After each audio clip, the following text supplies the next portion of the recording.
That's cinema, baby. No,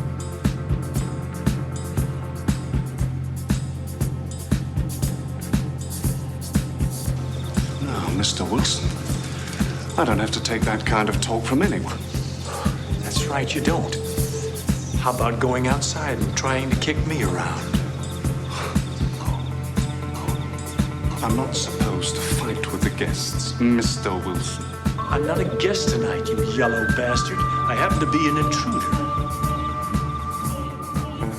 Proposed new portions in blue, parentheses, original on next page, end parentheses. Ken, hello and welcome to The Good, the Pod, and the Ugly, a film podcast where we pair movies to garner/gather a better understanding of the filmographies of notable directors or actors, typically one artist/person/creator per season, often with guests. I'm your co-host, Ken.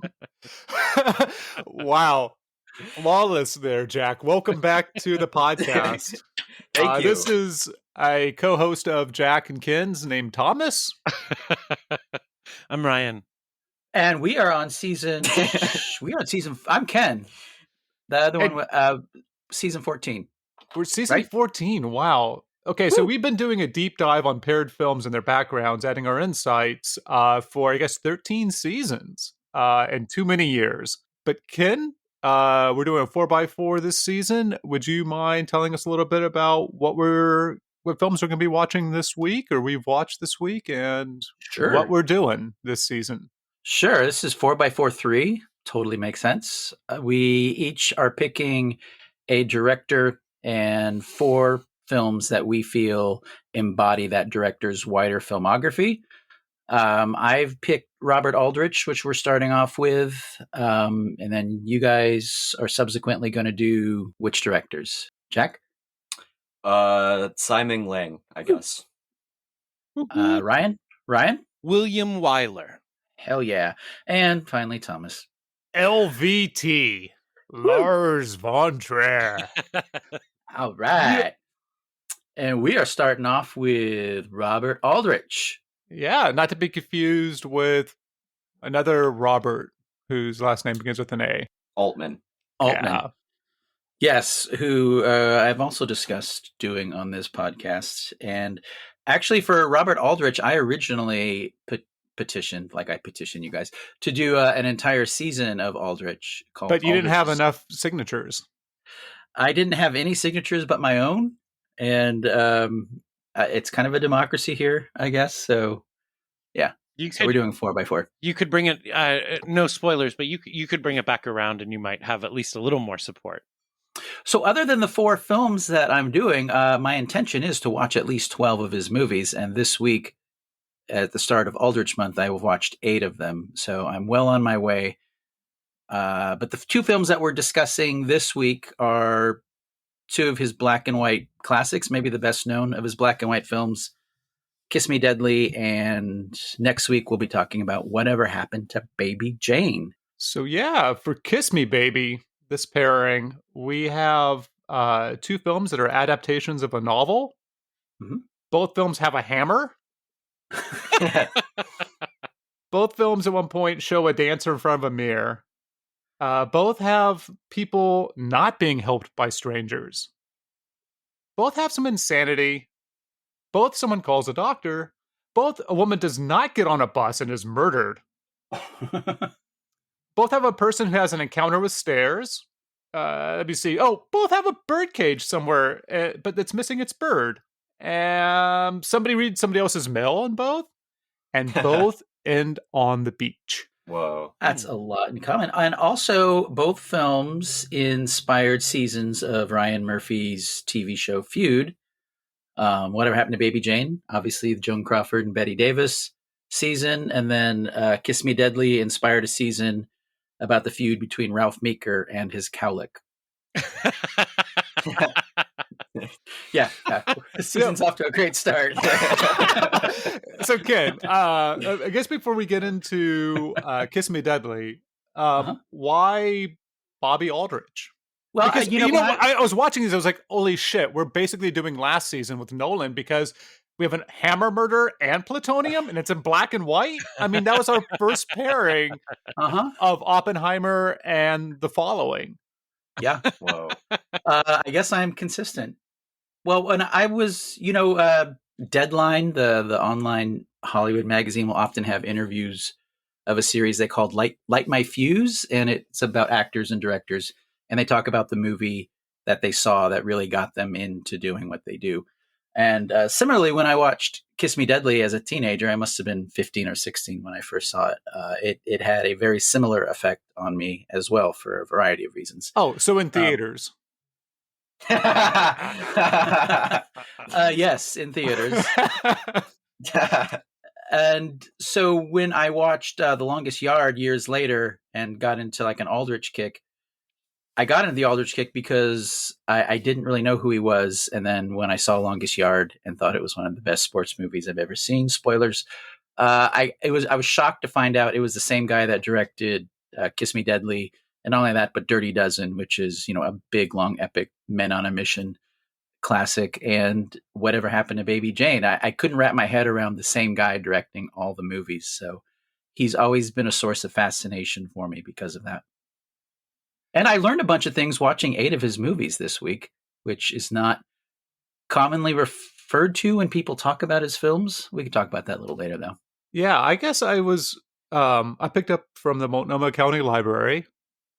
Shout out. Thanks. Man, that was delayed. We've been out of the saddle for a while. It's been a month. A bunch of his interviews that he had over the years, including one with Bogdanovich. And the thing that I guess always struck me reading through these is just how financially based he was in his responses to things, like the concreteness of having to be being a producer on a lot of his own films and how that influenced things. From like talking about like John Ford and the studio system and how they could have like one bad film and because they were planning on doing a bunch so they could have a flop. And how that wasn't quite working for him, to like how European films took over like the realism portion of film, and while the U.S. was in the late '60s becoming more of a business, like a money business behind film, and how how television influenced that as well, being able to sell to television afterwards, and how that made movies search for like the lowest common denominator so it could be later shown on TV. But then he would also, like in the next breath, talk about like the labor costs and shooting in the US and how much it's cheaper to shoot elsewhere. So yeah, it was really interesting. I guess that, along with him being in charge of the actor or the Directors Guild, brought a sense to, I guess it's refreshing after Nolan to have somebody with a budget that's not that's not enough to like the GDP of a certain country. Yeah, and he was a workhorse like Eastwood in his prime or Spielberg in his prime, where he would make 1 or 2 movies a year. When he had like almost a 30-year career and he made 30 movies. Yeah, I guess he retired in 81 and died in 83. He was a young guy too, 65. Yeah. It's like Bridges of Madison County, Clint Eastwood age. Yeah, it's before Get Off My Lawn, for sure. And he was like a workhorse as well. Like there's a quote here that he said, like, the director is the first guy there and the last guy home. He works harder and longer, and physically more is taken out of him. Now, that is what a director who is a director is. Yeah, and do we want to talk a little bit about his personal history, his life story, the legend behind Aldrich, being a nephew and a relative of big money? No, the Rockefellers, and let's skip over that. He wanted to go to Hollywood, so the legend is they cut him off when he went to be a clerk at RKO because he was in school, I think, for business, and he wanted to make movies. So that's what he did. I don't think he could get into Princeton and ended up going to University of Virginia. But yeah, it seemed like the family almost wanted to get rid of him at some point by putting him in films as well, like by making that connection happen. But it was like World War II that got him his boost because there wasn't enough humans with dicks to populate the Hollywood system. That's pretty accurate. I don't know about Aldrich, but generally speaking, he was a big guy, Mr. Aldrich, from a very young age. both height and size. And you find throughout his filmography, he casts a lot of tall guys in his movies. He's drawn like Jack Palance, most notably for his earlier work. And then people like Lee Marvin. Wasn't a short king, for sure. Is this your Sky Cat? What's the group you're part of? The Portland skyscraper? Is it the skyscrapers? Is that what it's called? The skyscrapers? Skyliners? I think it's Skyliners. Skyliners, yeah. Okay. Come to the next Mardi Gras in Portland, Oregon. You'll see Ken from a distance, from a far distance, fleeing from a bunch of other tall people that want me to join their sad big club. Well, all you got to do is aim for the ankles. Pretty easy. Yeah, okay. We'll try that next year. Come to Mardi Gras to see this. One of the things he said in one of his interviews in '83, the year that he died, the person had asked him, "Do you have much contact with young American filmmakers, Lucas, Spielberg, Coppola?" And he said, "Hello, how are you?" That's about all. Then that's not made as a joke. And he started to go into that these guys are all from film schools and they didn't have the same background that he did. Mm-hmm. And he thinks that they're good, but they just learn their craft differently. Because he really rose up through the ranks. I mean, he was somebody who started off as a position that they don't even have anymore, like a clerk to a clerk to an intern, and made his way into film. Yeah, and he is part of that generation. Like I would say, Eastwood, Lumet, Frankenheimer, that didn't go to film school, and they come from sometimes a TV background, but also a real story and business background. And subsequent generations are all come from a film-centric background and do a lot of recycling in the process. It's like with a lot of other industries in America, I think the academic film becoming an academic study for the profession, I think has been bad for the industry. I think Aldrich and then Weiler, when we talk about it, will be good contrasts with the two contemporary guys in this season. So it's also fascinating. We'll get into it obviously in a bit, but I'm surprised that some of those guys didn't seek Aldrich out because he seems very influential. I'm surprised too. I'm very surprised because I was thinking about that this morning. Actually, I'm glad you brought that up, Thomas. That was Ryan. No, you were saying earlier when they asked him if he has any contact with that he seems like a guy that they would have gone to, especially from the two movies we're talking or pairing this week and next week. It seems like a ton of young directors would just want to talk to him about it and ask him questions. Yeah, pester him about it. Yeah. But he was the old system. He's like your dad's films. It is little. It's kind of like feels like maybe Punk's relationship to Bowie or the Who, where the early work is like really interesting and provocative for them. But I mean, by the point this young generation of filmmakers we're speaking of is coming up, Aldrich is the Hollywood system at that point. You know, he's no longer the scrappy guy who made Kiss Me Deadly. Well, which is interesting because he went independent after Kiss Me Deadly with Associates and Aldrich, which is a weird production name, but I've seen it so much the last week it doesn't look weird anymore. And he made almost immediately after Kiss Me Deadly the Big Knife, based on the Odets play with Jack Palance, one of his early collaborators. He shot that in like 2 weeks. I think Kiss Me Deadly was like a little over 3 weeks. Wow. 22 days and 16 days. Yeah. Wow. So, talk about a workhorse. And also by virtue of not being like a primary screenwriter, he was able to shepherd a lot of these films into production without creatively having to come up with them.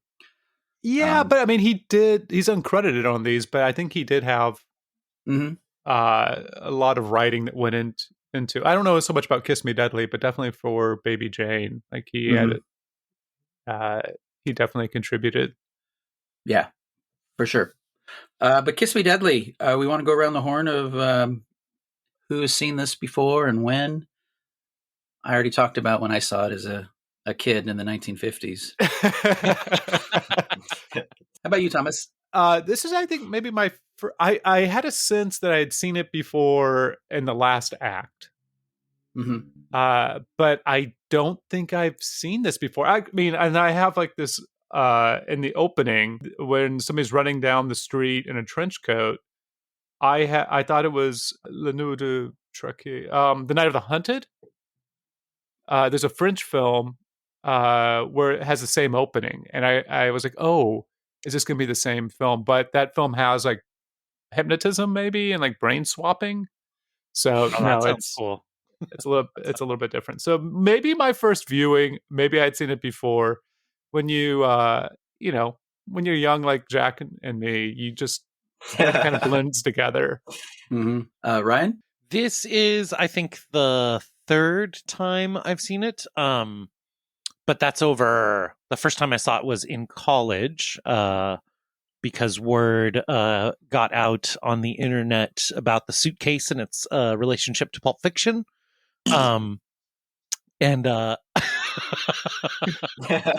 this is what's Ken, fascinating. You need to change your diaper. This is what's fascinating, Ken. I would have not seen this movie if it wasn't for Tarantino. So say what you will, but a lot of people saw this movie because he referenced it in Pulp Fiction. In any case, I then showed it to Jenny probably 15 years ago because it was so wild, particularly the ending. Then I watched it this week, and it felt like seeing it for the first time. It was a lot different. It was a lot different experience this time. Jack? Yeah, I also felt like I was seeing it for the first time this morning when I watched it for the first time. First timer. Yeah. I have not watched it. I've watched it. I watched it twice. What? This week. Wow! Damn it, Ken! I still haven't seen it. I just saw the cover and it made such an impact on me. I hadn't seen it in, probably 20 years. But before that, I'd probably seen it at least a dozen times. And I was surprised how much of the film visually and tonally has been sublimated into my own person. I'd seen it so much at really informative age. Mm-hmm. To give a little bit of background, just to set us up, it's 1955, which would be the same year that we covered. I mean, not the year we covered, but from the same year that we I did. Yeah, back when you were podcasting in the 50s on your reel-to-reel answering machine. Revenge of the Creature was also this year. Shout out. Oh, wow. So it gives you a sense that's the very start of the Eastwood series. And then this would be a year before John Ford's The Searchers. So it's like the next closest film that we covered. It would be a crazy double feature if you think about it. I don't know if two films could be so different. Yeah. Well, I mean, and then the other John that we covered, because it'd be the third John, I guess, Frankenheimer, his first film would be 2 years later, Young Strangers. And meanwhile, Mike Nichols would be in Chicago with the Compass Players before like splitting out with Elaine May to do their duo. So this is early for us. It's the same year that Alfred Hitchcock Presents first was on the air. Ah. Yeah. Had you read the book, Kit? I have never read Kiss Me Deadly. I've read a lot of detective novels, as I've talked about before, and I've read some like 3 Spillane's, and he wasn't really to my liking. And the only reason I read them was because of this movie, and I really can't separate the two the way I can with like The Long Goodbye and the Chandler books, because this movie I think is for me anyway, it's one of my favorite movies ever. And its tone is so much different, and it almost is anti-Spillane, where Spillane's Mike Hammer is kind of an avenging hero, and what he does is often seen as moral, and Aldrich's vision with Meeker playing Hammer is just not that at all. They turned one of the most popular characters in book series in America at the time into something almost anti what the books were, while still maintaining a lot of the surface of those books. Yeah, I mean, to my mind, it's like taking. I can't believe I'm blanking on the sci-fi writer's name. I just need to look. Oh, there it is, Harlan Ellison. Nope, it's not Harlan Ellison. Not Harlan Ellison. Heinlein. taking know. Heinlein's book and then giving it to a RoboCop director and having Starship Troopers come out of it. Where it's like the almost word for. I mean, I guess this changes, right? Especially like the MacGuffin. But you take the ethos and you take a lot of the same words and a lot of the same scenes, and then you just slightly tilt it, and your adaptation becomes the anti the thing that person was pro. Yeah. Yeah, because as somebody who's seen a lot of these movies and read a lot of these books, I know that they threw out most of the book for this movie, but structurally it does follow a fairly traditional hard-boiled detective novel where it's the guy, he goes from the lowest of the low, the crooks, to the highest of the high, and he's able to effortlessly move through these worlds and be kind of antagonistic toward the police while also kind of needing them. It has all of that, but at every turn, it kind of undermines it. That's interesting that you say that, Ken, because after the incredible opening, I felt like it kind of lulled for about 20 minutes into that pretty standard noir detective routine, and I got I slightly tuned out a little bit, and then he really starts to it starts taking left turns, and it never stops taking left turns after that. Which makes a circle if you take enough left turns. Yeah, a circle of annihilation, Thomas. Ooh, I like that. It's a good turn of phrase, Ryan. Well, I don't know if this is a good time to talk about circle jerking. Well, no, I say that in part because of one of seeing it this time, I felt that this was one of the most influential films on contemporary cinema. Like, I was able to, without trying, I saw 9 or 10 other films that had stolen shots directly from this thing. And one of those being, there's so much of Lost Highway is based on Kiss Me Deadly. And that movie is a circle of annihilation. And it's like almost like a meta commentary on this one, I think. And Lynch basically lives in this movie and Sunset Boulevard. It was just it was really amazing to see so many separate ideas come together and see where they all came from at once. So it does taste like someone you know.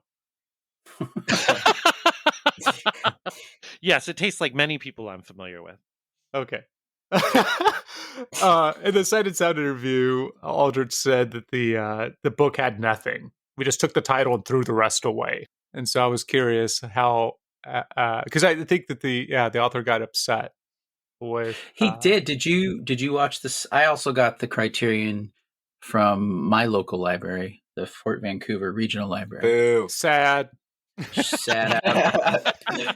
But I watch all the special features, including a Mickey Spillane documentary that they kind of cut down to more focus on Kiss Me Deadly, and he was not a fan. That's much the same way Stephen King is not a fan of The Shining. Yeah. I mean, I haven't read Kiss Me Deadly. I did read one or two Spillanes, and I felt like this was a much better. This is like the best version of Mike Hammer that I know of. Is it? I mean, for me, it was. He's like a pimp. I mean, in both senses, maybe. He is a total piece of shit. He's very much he's like the prototype for all the James Ellroy shitty cop leads. No, I think Ellroy tends to always veer into the nobility of these savage detectives. And what Aldrich does is just lean into the sadistic annihilation part of it. Yeah. What occurred to me after watching it a couple times this week, it reminded me of the original Watchmen by Alan Moore and Dave Gibbons and what it does to the superhero genre. I kind of feel like if they never made another hard-boiled detective movie or wrote another novel again, that this would be a perfect ending for it. I'm glad for all the stuff they've done afterwards, but it kind of takes it for what it is and takes it to where it'll eventually end up. Jenny and I, along the lines of what you're talking about, Ken, Jenny and I recently rewatched Mad Men, And I kept thinking about one of the first season episodes where Don, the ad exec, creative ad exec, is talking to the on-staff psychologist who's explaining the death drive and how if they want to sell more cigarettes, they should market to the death drive. And he thinks that's stupid and dismisses the lady, but then the rest of the season illustrates how Don is driven by his own death drive. And this, all of which is to say that this Mike Hammer gets at that, what all of these hard-boiled detective characters have in their soul, this like need to know what's going on to the point of destruction of everything if it comes to it, you know. Wow. And what his motivation is really self-interest. Yeah. The only time he really gets into the moral Avenger mode that Spillane wrote and subsequent writers, like I'm thinking of Lee Child and the Jack Reacher novels, get into the noble Avenger, is after pow vroom Nick is killed. That's the only time, and it's really a lot of self-interest involved because he was the guy that fixes his car. Did we have Nick in the studio just then? That's amazing. Vroom! Pow! I for the first time I understood what the hell Richard Pryor was doing in Lost Highway. Richard Pryor was in Lost Highway? Wait, what? Yeah. Whoa, wait, what? Yeah. Richard Pryor is the auto shop owner in Lost Highway, and he's playing this part. He's very clearly doing this role. Oh, Richard wow. Pryor, the comedian? Yeah. Is in Lost Highway? Yeah, He is? he's very bad with his cystic fibrosis. He's in his wheelchair. Okay. And he's whenever Balthazar Getty shows up, he's like, "Hey, I think maybe his name is even the same. The character's name is the same." And he like zooms around him in his wheelchair and he, like a excited puppy to see the main character and talk about it. It's weirdly racist in both movies, but more so in Lost Highway. Wow. Huh. Talk about that next season, I guess. Yeah. Death Drive. That leads me into wondering if anybody had a summary, because I wrote Oppenheimer / fic as a question as a summary. But the other question I had, so we could answer either of these. If you have a summary, throw it in there. Because like my 5-word one fewer than Hemingway's challenge. Pussy magnet attracts nuclear catastrophe. Oh, amazing. Great job. Do you have a summary? And then also, does anyone here understand why the French New Wave folks adopted this or thought it was so influential? Because it seemed like a lot of the interviews I read, Aldrich was saying, "Hey, I think it's a great film. People misunderstand my relationship to it. They think they don't like it because I don't like it for the reasons that the French New Wave did." I think they misread it. I can explain some of the theoretical reasons why they were interested. I don't know about the misreading. I don't know what the French wrote about it, but I can see its influence on the New Wave. Yeah, go for it. So at this time, like 95% of Hollywood films were shot on set. And if they were doing on location stuff, it was mostly just pickups, mostly without sound, and mostly just to cut into the film later. A big thing that the New Wave was interested in was getting out of the set because it was the first barrier between the cinema and real life. If you're filming on a set, then how can you capture what's really going on with people? And then so it's the fact that it's all shot on location, and then the shooting style is very impressionistic for a Hollywood film, and particularly for a genre film. And what they loved about, as someone who's not an auteurist, one of the things that they loved in developing their auteur theory is that guys like Ford and Huston and Aldrich could go into a very standard Hollywood genre picture that any of the studios could put out and put in their own thoughts and feelings to create an overarching body of personal work within the larger Hollywood superstructure. So you're saying this was before Dogma 95? Yes, but this was the first. What the French New Wave was locating was the first movement towards Dogma 95. That was part of the joke with Dogma 95. It was like, okay, if you guys think cinema can be real life, like, let's just fucking go. I had a one sentence summary. Awesome. Dumb venal detective uncovers that poetry can lead to the apocalypse. Both amazing taglines. Mine's a little longer, but it might. Record-breaking, walking Spanish fly detective Hammer bullies and kisses his way into discovering a briefcase with a strange light inside, inspiring 2 decades of indie film briefcases. And I put a tag on there. Yeah, Let's do those crimes. Yeah, let's go get sushi and not pay. This could have been the Citizen Kane of indie inspirations if it had had a scene with someone opening a trunk and the camera inside the trunk. Oh my fucking god, that's like the only thing missing. You're right. Uh-huh. Jack, you have been awfully quiet. I'm kind of curious as to what you thought of this film. What was the main character's name? Mike Hammer? Mike Hammer. Mike Hammer? I thought he was a real cool guy. I want to be just like him. It's not too late, Jack. Is he attractive? Like, I don't understand. Oh, he's so hot. Is he? What? I don't Yeah. see it. No, he has broad Matt Damon face. Yeah, it's that's like Tim Robbins, mid-century. Matt Damon face. Yeah, that's mid-century. That's peak America in 1955. It looks like he eats a steak and drinks a tall glass of milk every morning. Yeah, before he heads out. Yeah, exactly. And Meeker was a Broadway actor before hitting it mid in Hollywood. Yeah, that makes. And because if he came from the Hollywood system, I don't think you would have somebody who would be so eager to play this character so unlikable. Like the famous scene where he smashes the medical examiner's fingers in the drawer, and it cuts to the most sadistic sneer that you could imagine. Yeah. Like, it's hard to imagine Tom Cruise doing that and then cutting to Cruise smiling and enjoying the sadistic pleasure he's getting out of hurting this guy. Or when he breaks the guy's record. Yeah, it's terrible. He's horrible.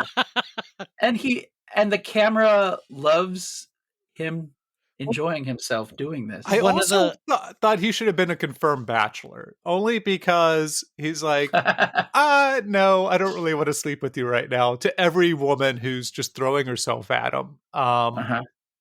And it would have been nice if his secret power, like his superpower, was that he was queer. No, because he is so traumatized and numb that like sex is boring now. I think it's because it's transactional. He is okay with Velda because they have a business arrangement, and as far as he can get anything from the other women, he's not giving the milk out for free. Yeah, right. He can't get anything from them, and it is amazing how many women in this movie are essentially seen as being naked under a single layer of clothing. I mean, you have the robe, the trench coat, Velda in her robe, and he's just hanging out with them. And the cover for this, or the poster, is amazing, right? It's like he's just dripping in P word. Isn't there like 4 or 5 women hanging off of him? Yeah. And you would think that the movie was about that, maybe. It's like Dean Martin as Matt Helm. Why the Last Man? That's pretty standard for the genre, though. I think at this time. But you would have like 2, right? You have like the Madonna whore thing. I guess that's redundant. You would have the virgin whore thing. I don't know, Madonna Sam. Complex. No, sometimes Sam Spade's like hanging out with 4 or 5 ladies and just shuffling around. I don't think you'd have it on the poster, right? Like, you have your femme fatale and your virgin. Yeah, I mean, the poster tells me that they have no idea what the hell this thing is, and they're just trying to sell it on the most lewd aspects of the genre. But I do love the Mickey Splain's new H-bomb. That's amazing tagline. So I learned something about Mickey Splain from watching the documentary on the Criterion. He's a Jehovah's Witness. Oh, in like practicing. When he wrote, he was an ex-Jehovah. He wasn't raised, but he's like into it. They just called him a Jehovah's Witness. Wow, that makes sense, I guess, in a weird pervert way. The audio commentary by Alan Silver and James Ursini, they referred to this a couple times as the last of the film noir cycle, that it kind of petered out and ended around this time. Which seems about right, because it kind of gets to a point where, circle of annihilation. Where else can you go? Yeah. Well, and this is also, I think, noir was a lot more independent movies were getting made in the 40s during and after the war, and I think by the mid 50s, this is really when the studio system reasserts itself. Well, the studios start to take the B movies that these guys were making as noirs, and then they start giving them bigger budgets, stars, and the studio just kind of consumes it and then spits out a modified version of it. Much like what happened to a lot of the great 80s genre directors in the 2000s with Spider-Mans and Hobbitses and all of that. So, Jack, did you like this movie? It's all right. Did you watch this movie? Did you watch it? No, I watched it this morning. Yeah, it's great. It's like a perfect movie. It's kind of got everything. Torpedoes. Yeah. No, I did really love it. I can't believe I've never seen it before. But yeah, I totally saw like what Ryan was talking about, the influence on so many other movies, for better and for worse. But definitely Twin Peaks: The Return is what I saw and all over this movie. Fire Walk with Me. One of the signature Lynch shots that I never knew where it came from was a person has just been through a traumatic event, and normally they're laying on the floor, but you don't know that what you first see is a shot of the light on the ceiling going in and out of focus. And then you realize that it's like someone who's waking up, and that's what happens to Mickey Spillane at the beginning. After he passes out, and just the way the screams throughout the movie he uses the censorship rules against this movie is so much more disturbing than if the violence were just allowed to be shown on screen but Lynch always has that, like, someone is screaming just randomly and you don't know where or why, you don't see their mouth at all, but it's just like the soundtrack for this horrible thing. And that happens so many times in this movie. Yeah, he does that not just with the violence scenes. Although I still think from the first time I saw it to this time, I mean the hand in the drawer and the sadistic stuff.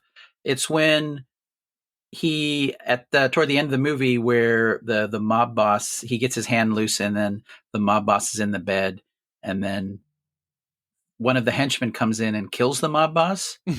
There's something about the silence of the knife going in, and then the mob boss just kind of a low sigh groan. Yeah. That I find very disturbing every time I see it. And you don't really see anything. Yeah.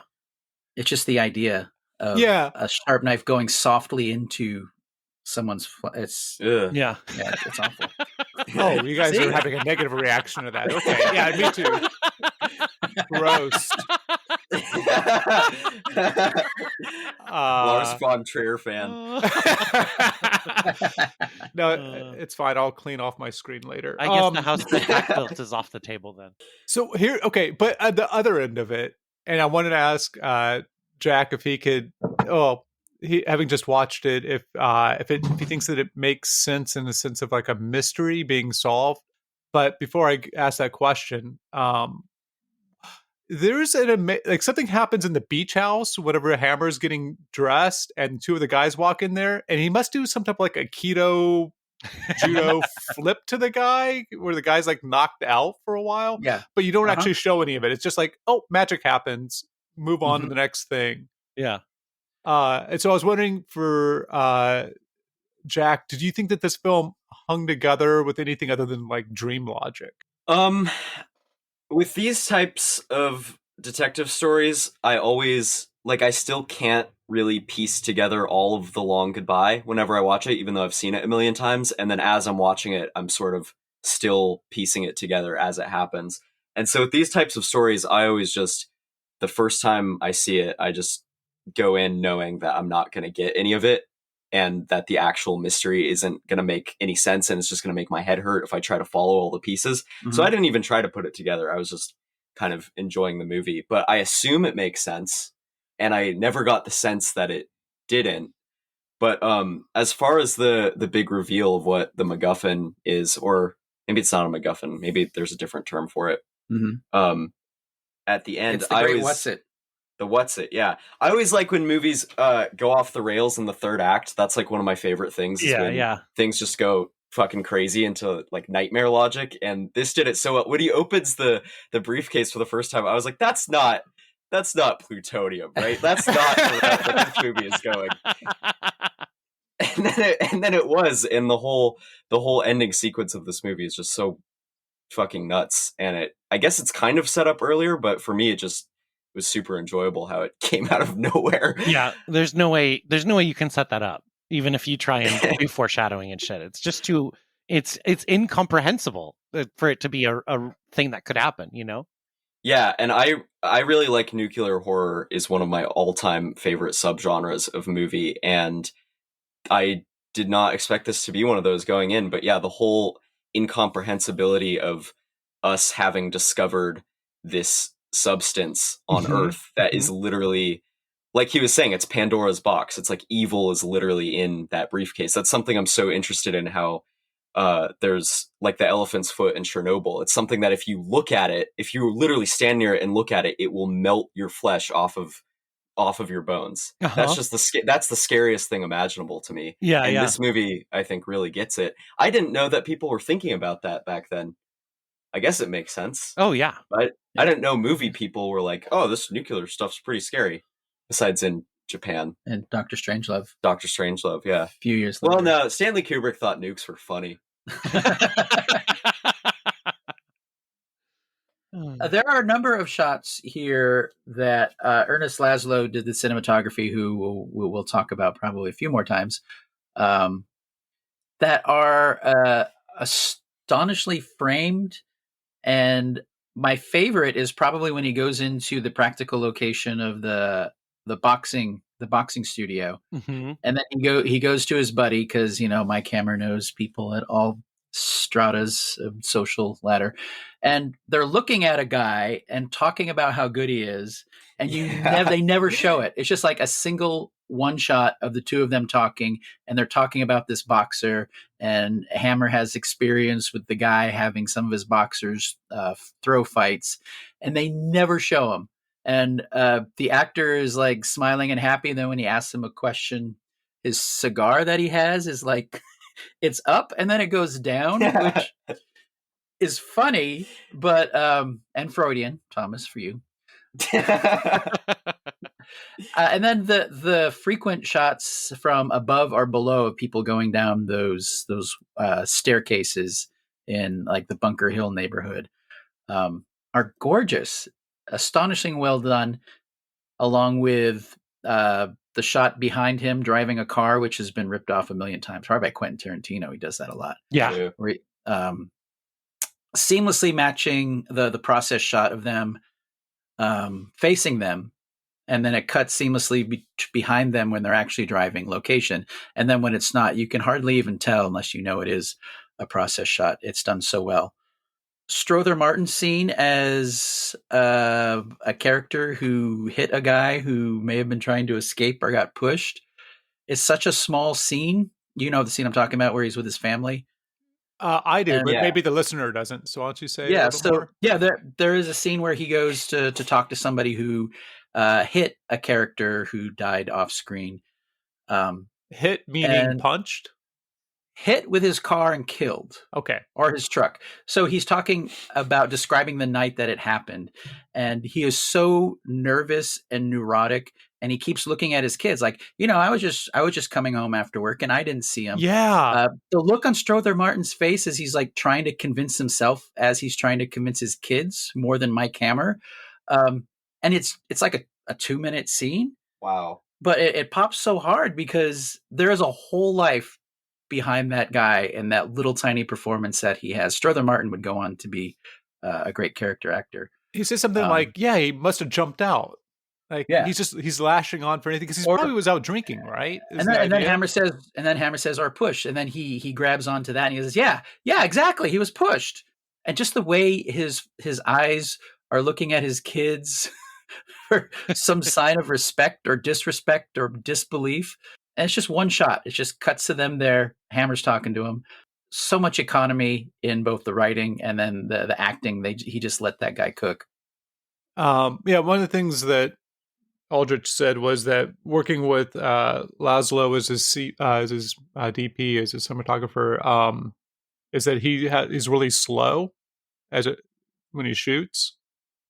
So you have to make a decision that you're not going to get any type of cutting coverage. You just, what did he say? You have to sacrifice setups and hope the performances are good enough because they're cast in concrete. Oh, wow.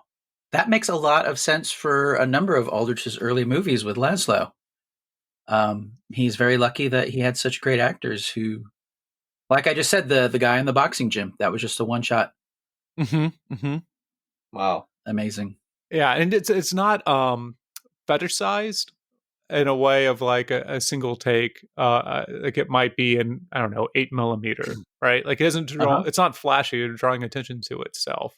In fact, it doesn't quite feel embarrassed by itself, but yeah, it seems like maybe he felt like it was serviceable versus flashy. That's one of the ironies, is that in the film cutting era, one takes were often, they could be done to spectacular effect, but they were also often used to save cost on editing time and film production.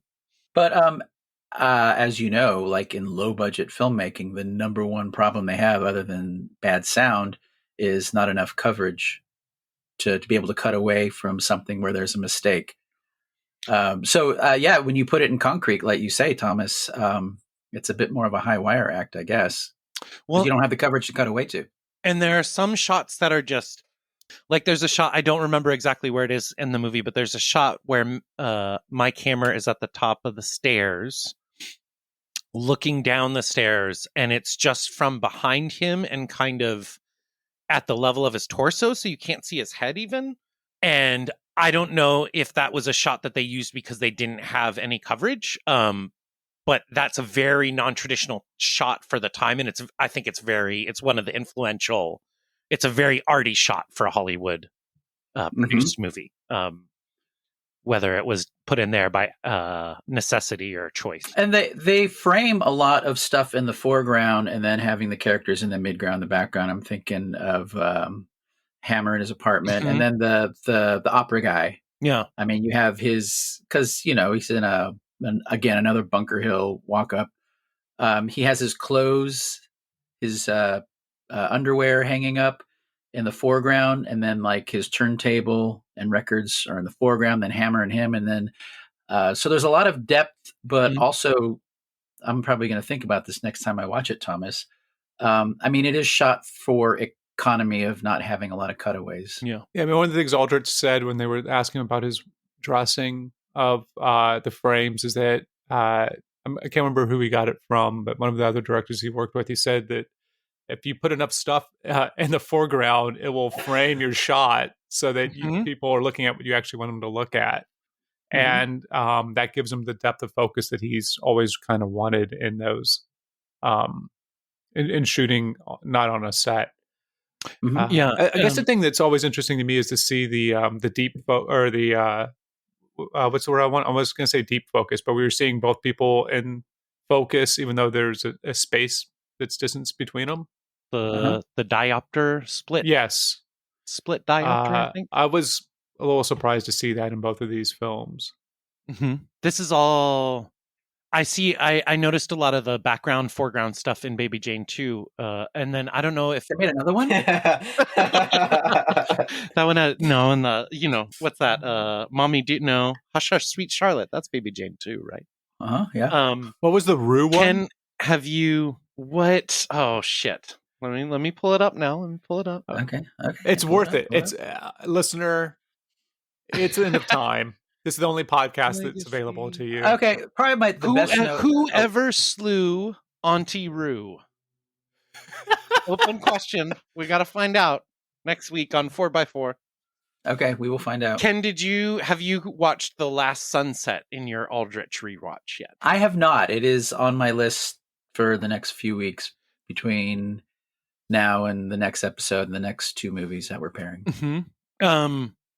It's just on this background foreground thing. It is interesting because it is shot outside, and when I was watching it, I didn't realize chronologically in time how rare that was for a Hollywood Western at this period. But it is shot on location in Mexico, and because it's like a wagon train and a lot of camping. So you're always outside, and the foreground background stuff is so important because nobody has any place. All the main characters are always right next to each other. So Kirk Douglas is doing something in the background while Rock Hudson's yapping at somebody in the foreground, and everybody's interested in this lady over here that they all want to screw. And except Rock Hudson. Well, no, he was bearding it in this one. This is a bearded Hudson picture. The only Aldrich I watched that he made before this film, Kiss Me Deadly, was Apache. Oh, how was that? I mean, once you get past the red face, which the contemporary film viewer is really hard to get past, but yeah, it's really not far from the surface. Really, kind of anti-colonialist, anti-American, but not so deep that it's obvious. I think you could watch it as an adventure and see him just as like, we got to get rid of that last guy. Yeah. If you're an American, but Lancaster and Aldrich definitely see him as a passing of something. Yeah. Like, yeah, it's pretty good. It's a pretty good action movie. Aldrich, very well known as an action director, and I think we'll see a little more of that in the next two movies that we cover. But 10 Seconds to Hell, a post-World War II movie with Jack Palance as a bomb diffuser. Oh, that sounds great. In a German bomb diffuser in Berlin after the war. Wow. Which takes great pains to let us know that this gang of bomb diffusers, not unlike the bomb diffusers in Godzilla -1, they got put in that job because they were not good Nazis. They didn't like being Nazis. And so instead of sending them to concentration camp, they thought they'd have a laugh and send all these guys as bomb diffusers. Wow. And then after the war, it's like, hey, well, what are we going to do? Well, we can get a job getting paid to do the same thing. And then the dudes all make a bet of the money that they're earning, that whoever is still alive by the end of it gets all the money. Very grim. And there's some sentimental stuff which kind of undermines it a little bit with the love story. But like the set pieces where they're diffusing bombs and it's shot in post-war Europe, so they're amidst actual rubble from World War II, is fucking great. That sounds amazing. Yeah. Yeah, yeah. And that's one thing after watching these 8 Aldriches is I think he is drawn to and at his best with stories and characters that are unsentimental. I think he really excels. I don't know if he understands it or has an unsentimental view of the world. But when he leans into that, I think his best work comes about. And it's only when it tries to get sentimental that it kind of feels false. I guess what's interesting as well, and this is going to be more so for the next one we talk about, but I mean, yes, I know that Jack is joking when he says that Mike Hammer is cool in this film. I wasn't joking. It's fucking cool, dude. His answering machine? Okay. Boss. So, yeah, we're introduced. He's a complete. So not having remembered this film, if I had watched it before, I really thought that the woman that he picks up, who's into the Italian sonnets, was going to survive, and he was going to die until they go to the gas station. And then I was like, oh, they're probably both going to survive for a while and figure out something.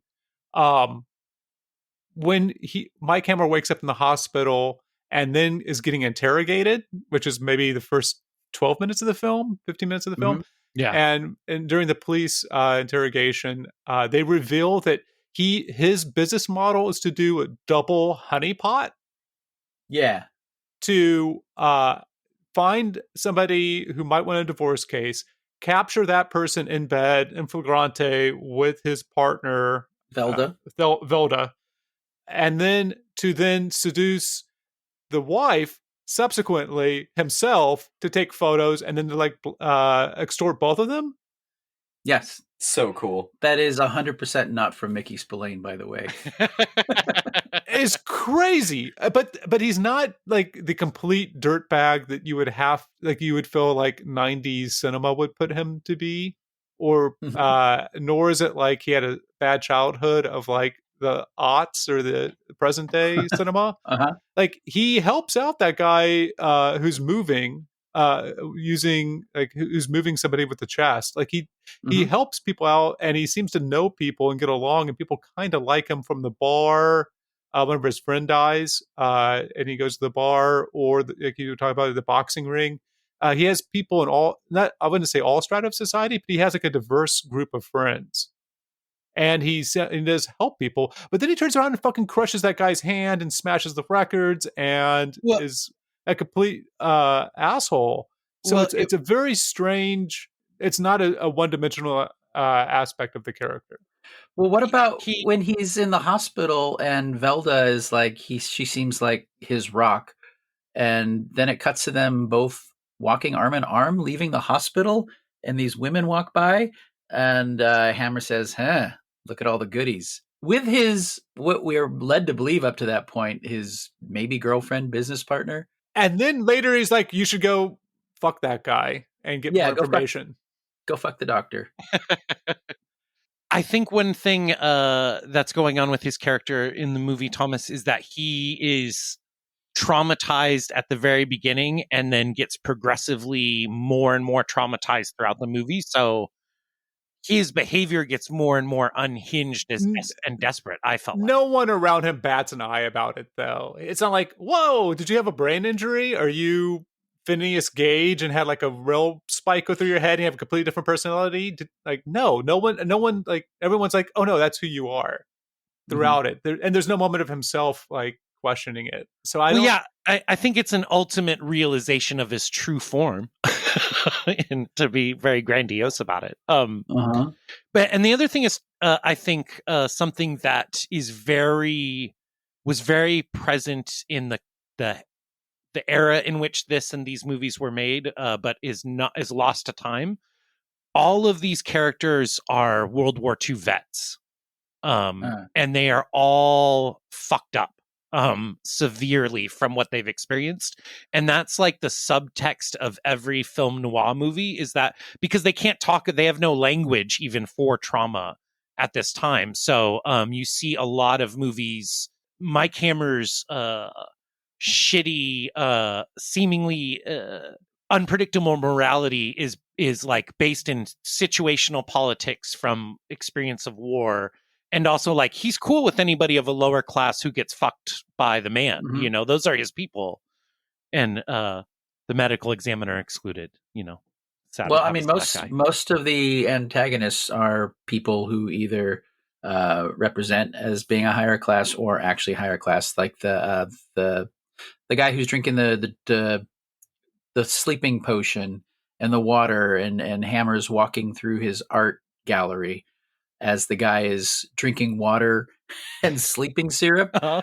Completely unhinged, bizarre scene. And then when Hammer gets in there, the guy is sleeping and he's snoring, which it's such a delicate snore too. He seems like he's having nice dreams. And then when we finally meet Dr. Soberin, I mean, that guy is also a bit effete, classy, of an upper class. And Hammer always seems to be of maybe the middle class and maybe having a lot of resentment towards those guys who all end up dead. So yeah, I like that as an out, though. And I'm going to probably keep sleeping pills next to me. So if someone's coming to interrogate you and break your legs, get you to talk, you're just asleep. You can't say shit.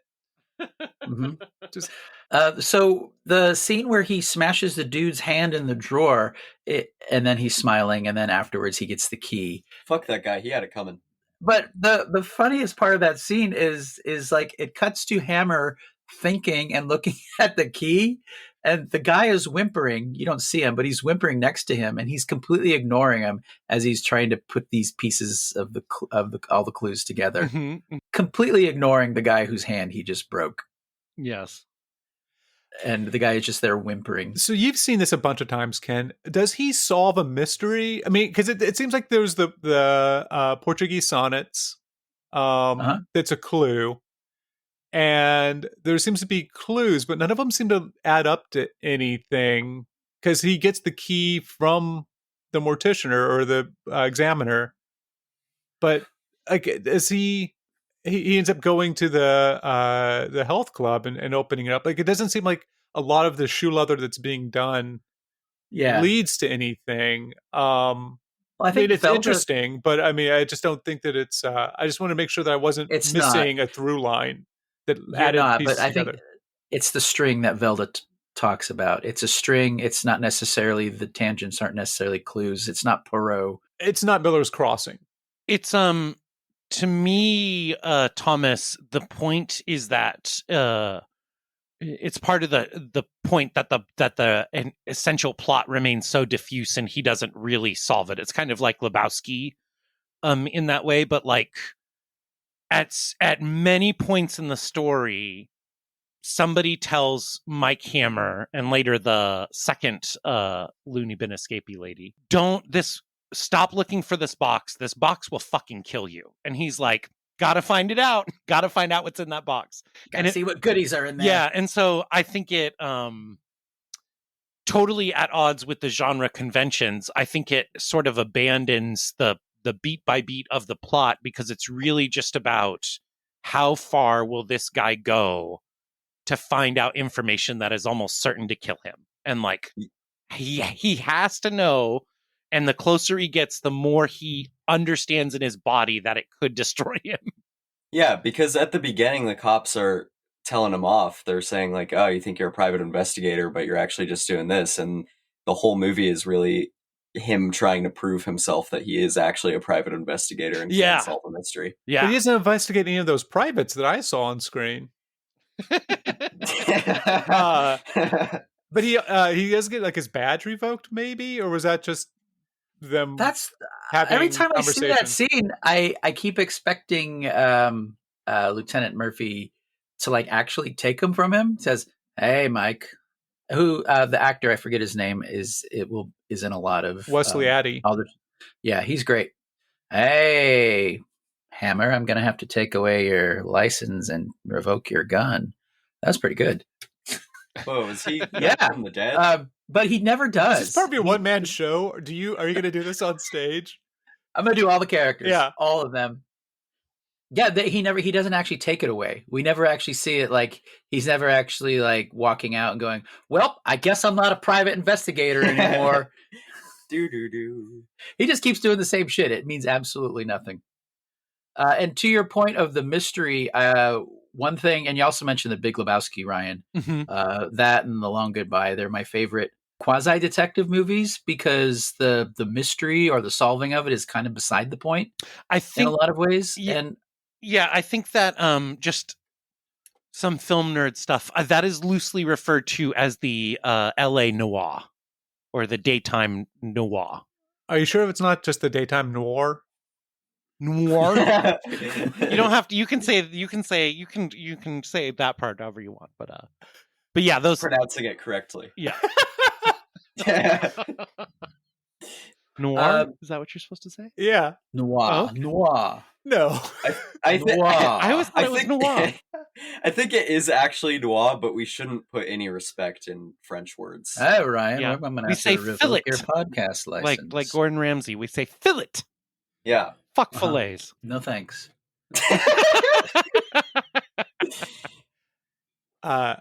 So one of the things I thought was interesting, I think is just commonly known, but it seems like kind of working against itself, like that idea of censorship and what you actually, I don't know, find acceptable or unacceptable, is that if I remember right, the original release of this film, maybe it was for the UK or maybe it was for the US, but they cut the Hammer and Velda getting out. Yeah. To make it so that because they are anti-heroes, that they die as well, and so they suffer by the film, which doesn't quite redeem anything to my mind. Like, if you're bad, you die in a nuclear thing. And so I think that's an interesting idea of censorship, where it actually makes it worse if they don't get out. Yes. To my mind, like, them getting out actually makes them have to live with what's happened. Also die of radiation poisoning. There are Thomas, there are so many moments in this movie and in Baby Jane where the censorship board must have fucking hated Aldrich, because he is violating all of the rules in principle and in spirit, excuse me. He's violating all the rules in spirit, but following them in principle. And it's really, I kept thinking, there's this anime that Jenny and I watched years ago. And at one point, the main character, who's a teenage boy, loses his clothes. And so he's walking around outside in a park naked. And they put a big black box over his dick. And it goes on for like 10 minutes. He's naked. And at some point, Jenny looked over and was like, it's really drawing a lot more attention to the fact that he's naked, that they have a black box over his dick. And then, like, see what his dick looks like. Later, 2 beats later, another character says to him, like, that black box is really drawing attention to the fact that you're naked. And I kept thinking of that over and over with Kiss Me Deadly, because, like, whatever happens to that woman at the beginning of this movie is so much worse in my mind than what they could have possibly shown on screen. Yeah. It's like Cloris Leachman. Oh, is that? Yeah, I was trying to figure out who she was in the I saw after the fact that she was in it. I was trying to figure out who she was. But yeah, that scene, a few of the others, the hand in the drawer scene, they're just awful. so uncomfortable and painful, and yet nothing is shown, you know? So Aldrich told the actress who plays Lily Carver, who is probably the one character who pulls one over on Hammer, because he sees her as being innocent and being chased, but she actually is working with the doctor the whole time. Spoilers. But he told her that to think of her character as a lesbian, and that was the relationship she had with Cloris Leachman's character. So I guess lesbians in 1955 had short hair and ran around in robes or trench coats. But that's why she had her hair cut short, because that's how she was playing it. And I guess when that is like the background that the director's saying that, I mean, that's why there's no sexual tension whatsoever between Hammer and Carver. Right. I mean, she does like throw herself at him a couple times. It felt like, remember, she's at his apartment. And in retrospect, when you find out, if you want to, like, honestly, if you want to take anything from this Hammer aspirational Jack, have a bunch of women's clothes in various sizes in your wardrobe that they can change into in case they need to. I think that is a true gentleman right there. We all agree Mike Hammer in Kiss Me Deadly true is gentleman, an aspirational character and a hero. Yeah, and a hero. We'll sign that petition. Was there at some point on the television or radio, it seems like they make reference back to the boxing match that was talked about earlier? Do we know if he Jackie watch it this morning, do they? It seems like that's going on, and maybe they're watching it when they're torturing him with the sodium pentothal. Oh yeah. I don't know how that's what I didn't track whether or not the guy took the fall or not, and that's what I was wondering if somebody else picked up on. Maybe our eagle-eared listener. Did you watch the little documentary about the screenwriter AI? What? Oh yeah, this was written by AI. Yeah. No, I didn't. I just know that he felt very proud that he created one of the first, because he was an engineer. He created one of the first on-screen depictions of a answering machine. Oh, whoa! Yeah, he's very, very proud. Was very, very proud of his work here. He would go on to create Big Valley, the Western TV show. Wait, I think he wrote the Hitler, Son of Hitler movie. No, I'm pretty sure that. Did you see who stars in it? No, I didn't. I really want to see that movie. That movie looks very interesting. Did you see who stars in it? Bud Cort is the son of Hitler. Bud Cort is a son of Hitler. What the Willie fuck are you guys Hitler. talking about? It's Willie Hitler? Willie Hitler's his name. It's What? it seems like it must be the basis, an inspiration for the Preacher comic book, because some guys find the son of Hitler, who's a fucking moron, and then try to start the Fourth Reich with him as the figurehead. It sounds incredible. It's supposed to be bad, but the plot is amazing. Peter Cushing's in it? Yeah. Wait. Whoa. You're thinking of Lucas Heller, who worked on a number of Aldrich movies. Oh, okay. And Yeah, that it wasn't him. we'll- You're right. You're that right. we'll be talking about a little bit. Although he wrote a lot of movies I watched this past week as well.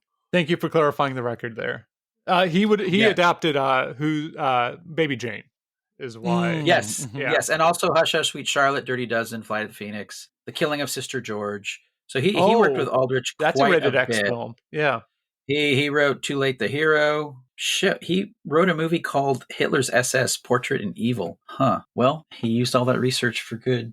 Unless it's laudatory, but I don't think it would be. No. No, it seems it's supposed to be a parody. Okay. Yeah.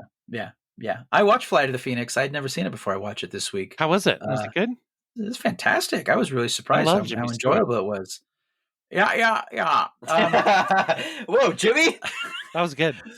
Oh man, there is a scene where Hardy Kruger, as the most German ever, asks Jimmy Stewart, "Why do you think your stupidity is a virtue?" It's so good. Well, I'm American. Let's not get. I'll cut that out. I don't want to insult. Yeah, we don't want to our isolate listener. our MAGA listeners. Right. But Flight of the Phoenix is great. I was really surprised how engaged I was with a 2.5-hour movie about a group of dudes stranded in the desert. Good stuff. I mean, it's got Ernest Borgnine and George Kennedy in it. Do they fight? I won't spoil anything, Oh, okay. but I would highly recommend. Yeah, I am going to watch a shit ton of Aldrich movies. I would think 10 Seconds to Hell, Flight of the Phoenix, and Dirty Dozen would make a great triple feature of Aldrich's dudes on missions or adjacent. Can I go over briefly a list of films that have lifted from this movie? Make it Please. happen, because we're about to thank you for the theme song. Okay. Let's hear it. So we got Breathless with the Gene Seaborg haircut. Okay. We have Pulp Fiction with the suitcase. Boo. We have Repo Man, with the suitcase and the nuclear ending. Woo! We have Lost Highway, with the aforementioned multiple references to Mike Hammer in one of the plots there. We have Mulholland Drive with the flashing lights and a lot of the screaming and stuff. We'll call that a movie. Yes. The greatest movie? ? Firewalk with Me with again the flashing lights and the screaming. Teresa Banks, who Chris Isaac is investigating at the beginning, is one of these, is dressed and styled exactly like Cloris Leachman. Poltergeist, there is a shot when the nuclear thing is happening in the house.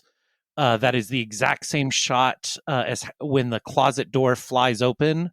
And they're looking into it's a shot from the closet, and you're seeing Craig T. Nelson coming into the room, and there's a lot of strobing lights.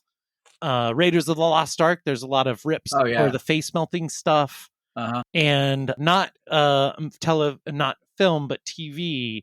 A.I. Bezarides is the name of one of the 3 detectives in True Detective Season 2, which also steals wantonly from this film. Wow. That was great, Ryan. Thank you. I felt really proud of myself for noticing all that shit while it was happening. We call them homages in Hollywood, by the way. We call them homages. Fuck well, the French. at some point we will do when we are sure that the apocalypse is coming, we will do the Tarantino series, and we will talk about the Coral family usages of homage and rip-off. But that's for another time, listener. Yeah, I won't get into it. But it's a rip-off when someone I don't like does it. Oh, okay. If it's that cut and dry for you, then I love it. Yeah. The Olympics ripped off this year. Wait, what? What? I don't even know what French- that means. French hosted it. France hosted it. Oh, Yeah. very good. Yeah. Yeah. Clap, clap. Golf clap for Thomas. Are we done? Are we done with this movie? Yeah, we're done. Fucking done. great. Great. Do you want to read? That was part one of our 2-part Aldrich pairing, which is Kiss Me Deadly. Next week we are going to be talking about whatever happened to Baby Jane anyway. I don't know. You got to watch the movie to find out what happened. Man. Although in that movie it's really her sister people would be asking about, but we'll talk about that next week. Yeah. So in the meantime, we'll thank Weird AI for the theme song.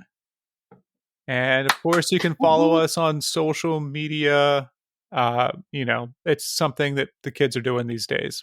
And I would like to thank Robert Aldrich for making so many great movies. Sorry we can't have you on the podcast. The Ouija board is broken. Might get a new one for next week's episode. Tune in for that. We may actually get to talk to him. You know who we could talk.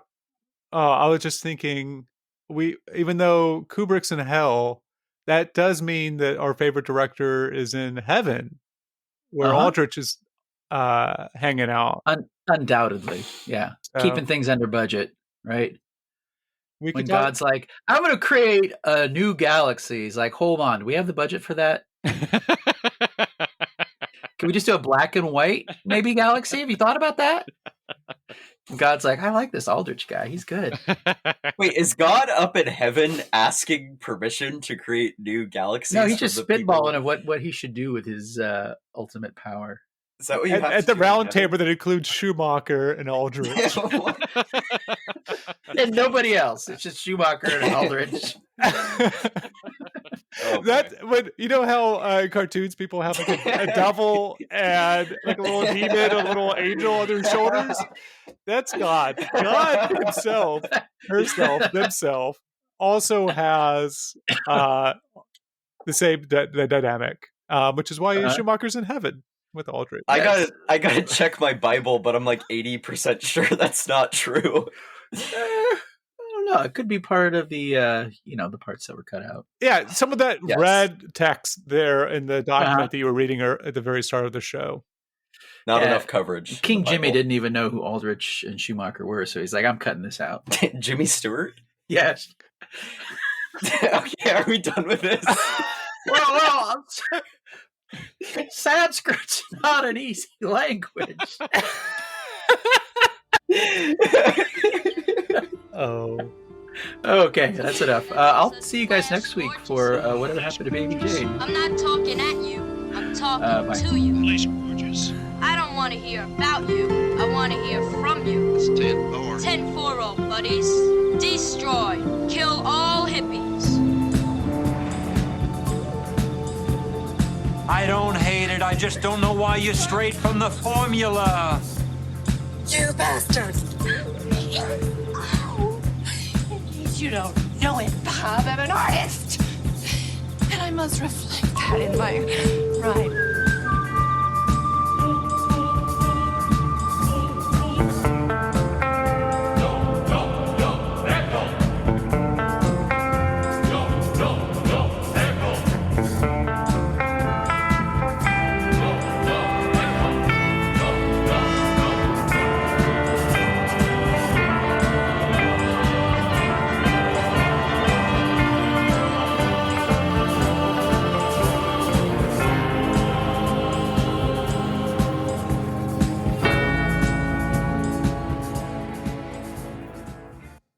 Pow! Vroom!